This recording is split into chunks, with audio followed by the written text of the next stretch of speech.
ശ്ലോകം 81. സപ്തമേ ദിവസേ രാജാ പുരാണം ച മുനിം തദാ പൂജയാമാസ ധർമാത്മാ മുദാ പരമയായുധ. സപ്തമേ ദിവസേ രാജാ പുരാണം ച മുനിം തദാ പൂജയാം ആസ ധർമാത്മാ മുദാ പരമയായുധ. സപ്തമേ ദിവസേ രാജാ പുരാണം ച മുനിം തദാ പൂജയാമാസ ധർമാത്മാ മുദാ പരമയായുധ. ரொம்ப ரொம்ப தர்மிஷ்டனாக்கும் அந்த ராஜா, அதனாலேயாக்கும் தர்மாத்மா அப்படின்னு சொல்லப்பட்டிருக்கிறது.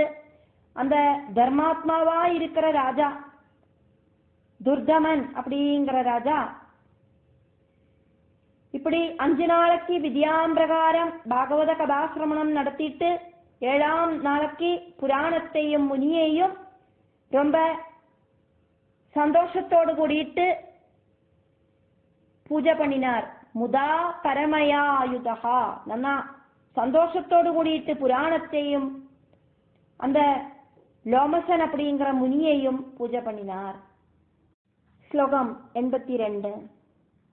ஹுத்வா நவார்ணமந்திரேண போஜயித்வா குமாரிகா பாடவாம்ச்ச சபத்னீகான் தட்சிணாபிரதோஷய.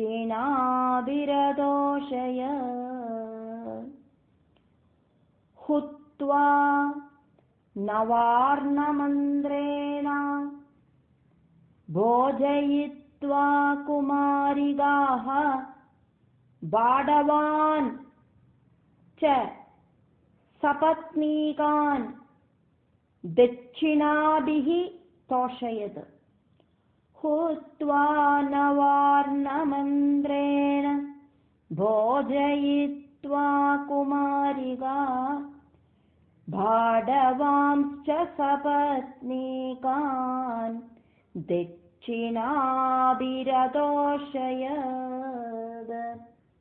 இங்க நவார்ண மந்திரேனா அப்படின்னு சொல்லப்பட்டிருக்கு. நவாட்சரி பீஜங்களோடு வர்ணங்கள் அப்படி இருக்கிற மந்திரங்களால இங்க ஹோமம் நடத்தினார் அப்படின்னாக்கும் சொல்லப்படுறது. நவாட்சரி பீஜங்கள் அப்படிங்கிறது ஐம் ஹ்ரீம் க்ளீம் சா மும் த யை வி சை. இப்படி இருக்கிற நவாட்சரி பீஜங்களோடு வர்ணங்கள் அத அந்த மந்திரங்கள். ஐம் சொல்றது சந்திரகாந்தி, ஹ்ரீம் அப்படிங்கிறது சூரியகாந்தி, க்ளீம் அப்படிங்கிறது அக்னிகாந்தி, சா அப்படிங்கிறது ஸ்வர்ணவர்ணம், மும் அப்படிங்கிறது ரக்தவர்ணம், தா அப்படிங்கிறது நீல கலர், யை அப்படிங்கிறது கருப்பு கலர், வி அப்படிங்கிறது வெள்ளை கலர், சே அப்படிங்கிறது தூம்ர வர்ணம். இப்படியாக நவார்ண மந்திரத்தால இந்த 9 கலர்களை பார்த்தோமே, அதனோடு பீஜாட்சரத்தால ஹோமம் நடத்தினார் அப்படின்னு அர்த்தம். பீஜாட்சரம் நம்ம ஸ்டார்டிங்ல 9 பீஜாட்சரம் சொன்னோமே, அந்த பீஜாட்சரங்களால ஹோமம் நடத்தினார். இந்த வர்ணங்களோடு பீஜாட்சரமாக்கும் அதுல சொல்லப்பட்டது. அப்படி இருக்கிற பீஜாட்சரத்தால ஹோமம் நடத்தினார் அப்படின்னு சொல்லப்படுறது. கன்னிகமாரியையும் சபத்னிகளான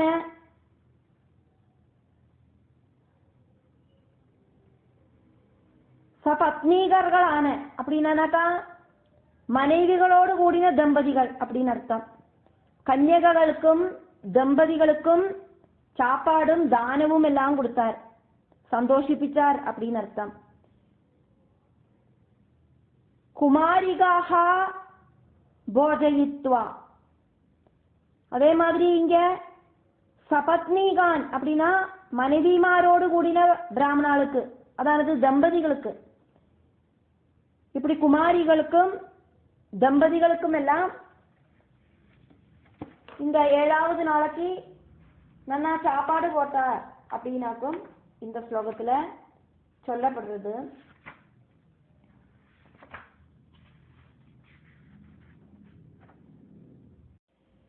ஏழாம் நாளைக்கு நவார்ண மந்திரத்தால ஹோமம் நடத்தினார் அப்படின்னும் கன்னியகளுக்கும் அதே மாதிரி தம்பதிகளுக்கும் சாப்பாடும் தானமும் என்ன கொடுத்தார் அப்படின்னாக்குமே நம்ம பார்த்தோம். இங்க கன்னியகள் அப்படிங்கிறது 9 கன்னியகள் அப்படின்னு அர்த்தம். ஏழாம் நாளைக்கு இந்த பூஜை நடத்துறவர் சண்டிகா சன்னிதானத்தில் வச்சு ஆரோக்கியம் இருக்கிற, நோயில்லாத, பூர்ண அவயவங்கள் இருக்கிற கன்னியகளை பூஜிக்கணும். 2லேருந்து 10 வரைக்கும் வயசு இருக்கிற 9 கன்னிகமார பூஜிக்கணும் அப்படின்னு சொல்லப்படுறது. அதாக்கம் இங்க கன்னிகமார பூஜிச்சு தானவும் போஜனமும் எல்லாம் கொடுத்து சந்தோஷம் பண்ணினா அப்படின்னு சொல்லப்பட்டது.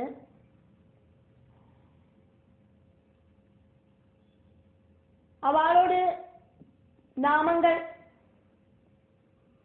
அதாவது 2 வயசு இருக்கிறவள் குமாரி, 3 வயசு இருக்கிறவள் திரிமூர்த்தி, 4 வயசு இருக்கிறவள் கல்யாணி, 5 வயசு இருக்கிறவள் ரோஹிணி, 6 வயசு இருக்கிறவள் காளிகா, 7 வயசு இருக்கிறவள் சாம்பவி, 8 வயசு இருக்கிறவள் துர்கா, 9 வயசு இருக்கிறவள் சண்டிகா, 10 வயசு இருக்கிறவள் சுபத்ரா.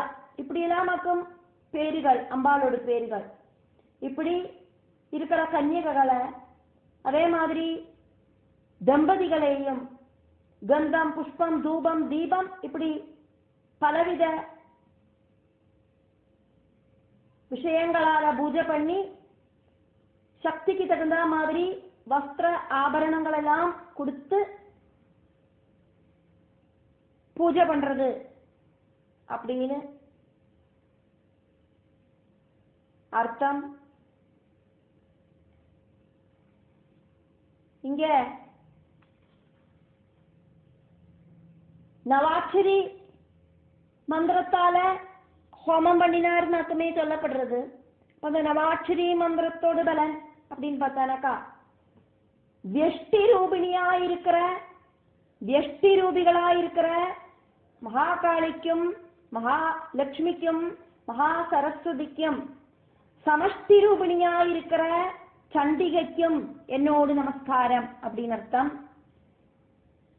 அம்பிகையே அப்படின்னு கூப்பிட்டு பந்தன காரணமா இருக்கிற அஜ்ஞானத்தால இருக்கிற கயரை எடுத்து என்னோடு ஹிருதயத்தை கெட்டியகம் போட்டிருக்கு இந்த அஜ்ஞான கயறு. அந்த அஜ்ஞான கயறு, பந்த காரணமா இருக்கிற அஜ்ஞான கயறு இருக்கிற என்னோடு ஹிருதய கெட்ட அந்த அஜ்ஞான கயரை கட் பண்ணி என்ன பகவானில கொண்டு போய் என்னோடு இந்த ஜீவனை சேர்க்கணும் அப்படின்னு மோட்ச பிரார்த்தனை ரூபமாக்கும் இந்த நவாட்சரி மந்திரத்தோடு அந்த சத்து அப்படின்னு சொல்லப்படுறது. அதெல்லாமாக்கும் இந்த இதுல ஷார்ட் ஆயிட்டு சொல்லப்பட்டிருக்கு. அப்ப நவார்ண மந்திரத்தால ஹோமம் நடத்தினார். அதுக்கப்புறமா கன்னியகளையும் அதே மாதிரி தம்பதிகளையும் போஜனம் தானம் எல்லாம் கொடுத்து சந்தோஷிப்பித்தார் அப்படின்னு அர்த்தம். அந்த ராஜா என்னெல்லாம் பண்ணினார் நம்ம பார்த்தோம். 83வது ஸ்லோகம். அத காலேன கியதா பகவத் भगवत्या प्रसादद गर्भं ददार साराज्ञी लोककल्याणकारकम् अद कालेन कियदा भगवत्याः प्रसादतः गर्भं ददार सा राज्ञी लोककल्याणकारकम् अद कालेन कियदा भगवत्या प्रसादद गर्भं ददार सा राज्ञी लोककल्याणकारकम्. கொஞ்ச நாள் இப்படி போச்சு. அதுக்கப்புறம் அம்பாளோடு அந்த கருணையால பிரசாதத்தால பகவத்யா பிரசாததா அத காலேன கியதா கொஞ்ச நாள் போனதுக்கு அப்புறம் அந்த ராஜ்ஞி சாராஜ்ஞி அப்படின்னா அந்த ராஜ்ஞி லோக மங்களகரமான கர்ப்பத்தை தரிச்சா. லோக கல்யாணகாரகம் கர்ப்பம் ததாரா, இந்த உலகத்துக்கே சௌபாகியத்தை கொடுக்கக்கூடிய ஒரு கர்ப்பத்தையாக்கம் தரிச்சா. அந்த ராஜ்ஞியோடு கர்ப்பத்துல இருக்கிற சிசு இந்த உலகத்திலேயே ஃபேமஸ் ஆயிட்டு வர மாதிரி அப்படி ஒரு குழந்தைய கர்ப்பத்துல தரிச்சா. 84வது ஸ்லோகம். புண்ணியேத சமயே பிராப்தே கிரஹை சுஸ்தான சங்கதை சர்வமங்கள சம்பன்னே ரேவதி சுஷுவே சுதம். புண்ணியே அத சமயே பிராப்தே கிரஹைஹி சுஸ்தான சங்கதைஹி சர்வமங்கள சம்பன்னே ரேவதி சுஷுவே சுதம். രേവതി സുഷുവേ സുതം. രേവതി ഒരു കുമാരനെ പ്രസവിച്ച. പുണ്യേ അത സമയേ പ്രാപ്തേ ഗ്രഹൈഹി സുസ്ഥാന സംഗതൈഹി. ഗ്രഹങ്ങളെല്ലാം ശുഭസ്ഥാനത്തിൽ നിൽക്കற സർവമംഗള സമ്പന്നേ, സർവമംഗളവും ரொம்பி நிக்கிற புண்ணிய சமயத்துல புண்ணியே அத சமயே ரேவதி சுஷுவே சுதம். ரேவதி அழகான ஒரு குமாரனை பிரசவிச்சா. 85வது ஸ்லோகம். ஸ்ருத்வா புத்ரஸ்ய ஜனனம் ஸ்நாத்வா ராஜா முதான்விதா சசுவர்ணாம்பசா சக்ரே ஜாத கர்மாதிகா கிரியா. ஸ்ருத்வா புத்ரஸ்ய ஜனனம் ஸ்நாத்வா ராஜா முதா அன்விதா ச சுவர்ண அம்பசா சக்ரே ஜாத கர்ம ஆதிகா கிரியாஹ.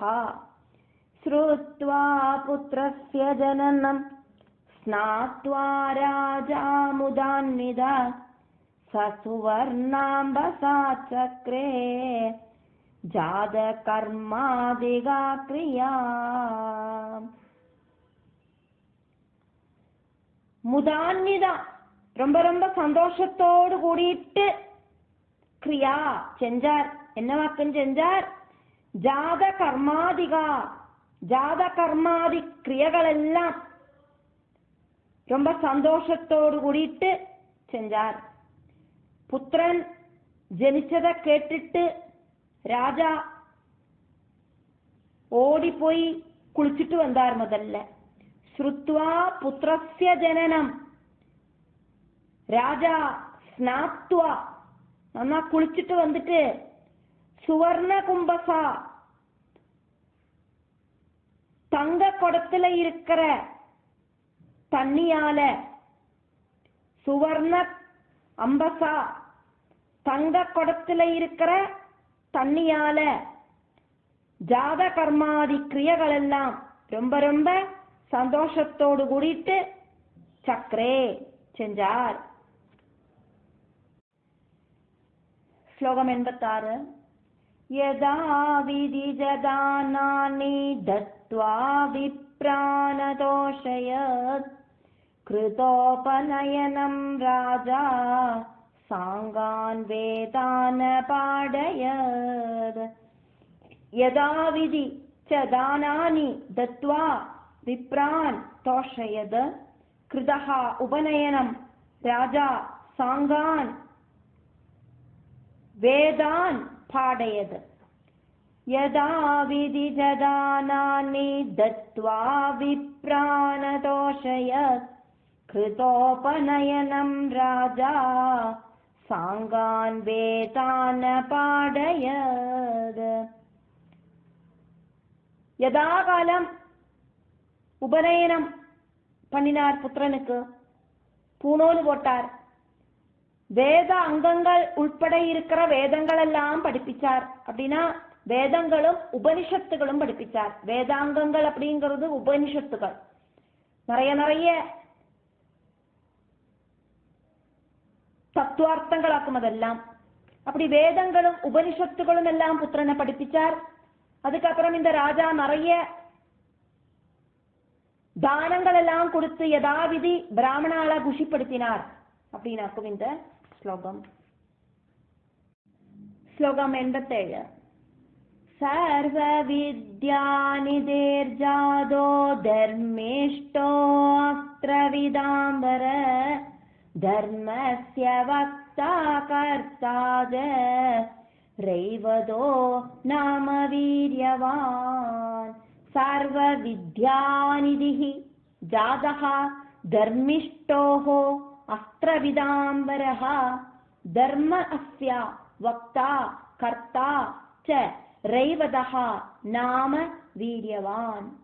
சர்வ வித்யாநிதிர்ஜாதோ தர்மேஷ்டோ அஸ்த்ரவிதாம்பர சர்வ வித்யாநிதிர்ஜாதோ தர்மேஷ்டோ அஸ்த்ரவிதாம்பர தர்மஸ்ய வக்தா கர்த்தாஜ ரைவதோ நாம வீரியவான்.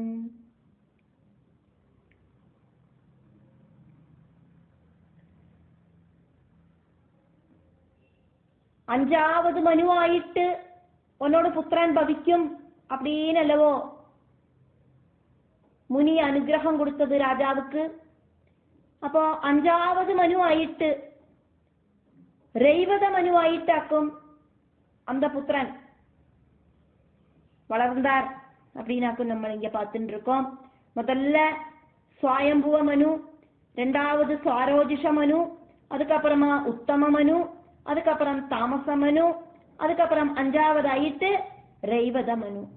அப்படி அந்த ரைவத மனுவாயிட்டு இருக்கிற புத்திரனையாக்கு நம்ம இங்க பார்த்துட்டு இருக்கோம். சர்வ வித்யாநிதிஹி எல்லா வித்யகளும் പഠിച്ച് അതിലെല്ലാം നല്ല ഒരു സ്കോളറായിട്ടാണ്, ധർമ്മിഷ്ഠനായിരിക്കാൻ, ധർമ്മിഷ്ഠോഹോ നല്ല ധർമ്മിഷ്ഠൻ.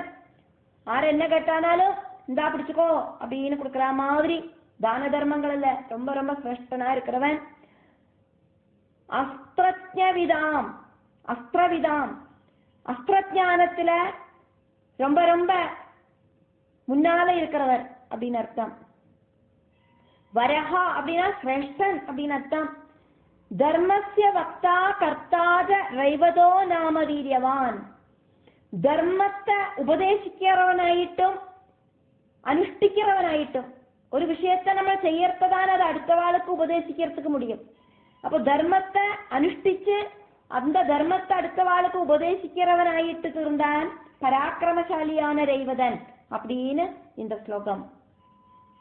ஸ்லோகம் 88. நியுக்தவானத பிரம்மா ரைவதம் மானவே பதே மன்வந்தராதிப ஸ்ரீமான் காம் சசாச சதர்மத. நியுக்தவான் அத பிரம்மா ரைவதம் മാനവേ പദേ മന്വന്തര അധിപഃ ശ്രീമാൻ ഗാം ശശാസ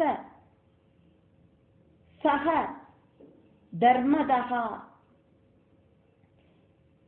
നിയുക്തവാനധ ബ്രഹ്മാ രൈവതം മാനവേ പദേ മന്വന്തരാധിപ ശ്രീമാൻ ഗാം ശശാസ സധർമ്മദ. ബ്രഹ്മ രൈവതന് മനുവായിട്ട് தேர்ந்தெடுத்தார். മന്വന്തര അധിപനായിട്ട് പദവിയേറ്റുണ്ട രൈവതൻ ധർമാനുസൃതമായിട്ട് இந்த ഭൂമിയെ പരിപാലിച്ചാർ. രാജ്യത്തെ പരിപാലിக்கிறவருக்கு പേരാക്കും രാജ. இந்த ഭൂമിയെ കംപ്ലീറ്റാ പരിപാലിக்கிறவருக்கு പേരാക്കും മനു. அப்போ பிரம்மா மனுவாயிட்டு രൈവതനെ അപ്പോയിന്റ്മെന്റ് பண்ணினோனே മന്വന്തര അധിപനായിരുന്ന 5வது மன்வந்தர அதிபனான രൈവതൻ ധർമ്മத்துக்கு கட்டுப்பட்டு ധർമാനുസൃതം இந்த ഭൂമിയെ പരിപാലനം பண்ணினார். ശ്ലോകം 89. ഇത്തം ദേവ്യാ പ്രഭാവോയം സംക്ഷേപേണോപവർണിത പുരാണസ്യ ജമാഹാത്മ്യം കോ വക്തും വിസ്തരാക്ഷമാ. ഇത്തം ദേവ്യാഃ പ്രഭാവോഃ അയം സംക്ഷേപേന ഉപവർണിതഃ പുരാണ അസ്യ ച മാഹാത്മ്യം കോ വക്തും വിസ്തരാത് ക്ഷമഃ. കഃ വക്തും വിസ്തരാത് ക്ഷമഃ. ഇത്തം ദേവ്യാ പ്രഭാവോയം സംക്ഷേപേണോപവർണിത പുരാണസ്യ ജമാഹാത്മ്യം കോ വക്തും വിസ്തരാക്ഷമാ. ஸ்கந்தன் அகஸ்திய மாமுனிட்ட சொல்றார், இத்தம் தேவ்யா பிரபாவோயம் சம்சேபேன உபவர்ணிதா. இப்படியாக தேவியோடு பிரபாவத்தை நான் ரொம்ப ஷார்ட்டா சொன்னேன். நம்மளதான் இந்த புராணத்தை இந்த மகாத்மியத்தை ஆரிக்காக்கும் விஸ்தாரமா சொல்லறதுக்கு சாதிக்கும். கஹ வக்தும் விஸ்தராட்சமா. இந்த புராணத்தை டீட்டெயிலா சொல்லறதுக்கு 1000 நாக்கு இருக்கிற அனந்தனுக்கு கூடியும் திராணி கிடையாது. ஸ்லோகம் 90. சூத உவாஜா. இங்க சவுனகாதிகளுக்கு சூதன் கதை சொல்ற மாதிரி கண்டினியூ ஆயின்னு இருக்கு. கும்பயோனிஸ்து மாஹாத்மியம் விதிம் பாகவதஸ்ய ஜ ஸ்ருத்வா குமாரம் சாத்யர்ச்ய ஸ்வாஸ்ரமம் புனராயயோ. கும்பயோனிஹி து மாஹாத்மியம் விதிம் பாகவத அஸ்ய ச ஸ்ருத்வா குமாரம் ச அப்யர்ச்ய ஸ்வ ஆஸ்ரமம்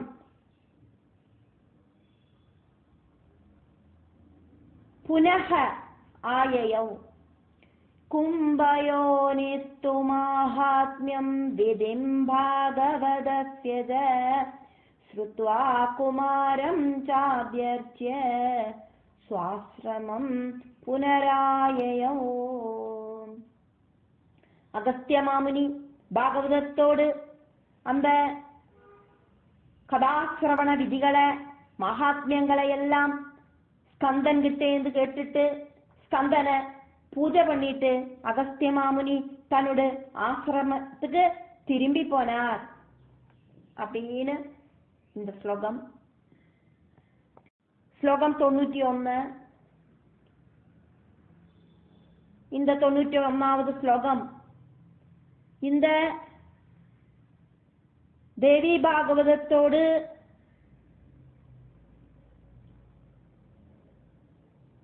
பாகவத மகாத்மியத்தோடு 4வது அத்தியாயத்தை வாசிக்கவோ காது கொடுத்து கேட்கவோ செஞ்சானா அதுக்கான ஒரு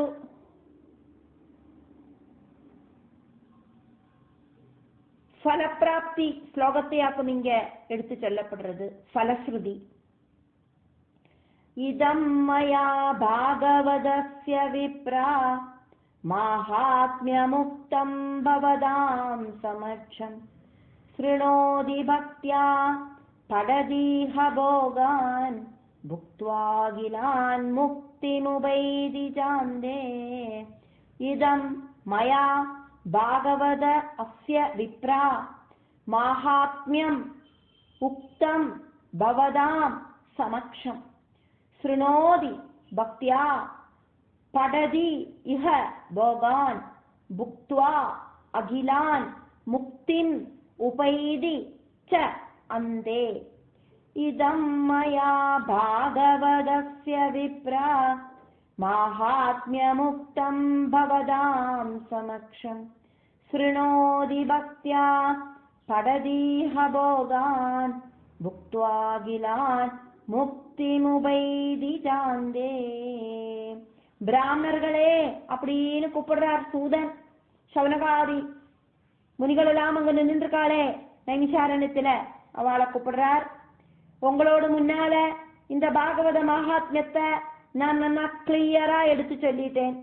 இந்த பாகவத மகாத்மியத்தை பக்தியோடு கூடிட்டு காது கொடுத்து கேட்கவோ அப்படி இல்லைனா பாராயணம் செய்யவோ செய்யறதுக்கு சாதிக்கிற பக்தனுக்கு சகல போகங்களும் அனுபவிச்சுட்டு கடைசியில முக்தியும் கிடைக்கும் அப்படின்னு இந்த ஸ்லோகம்.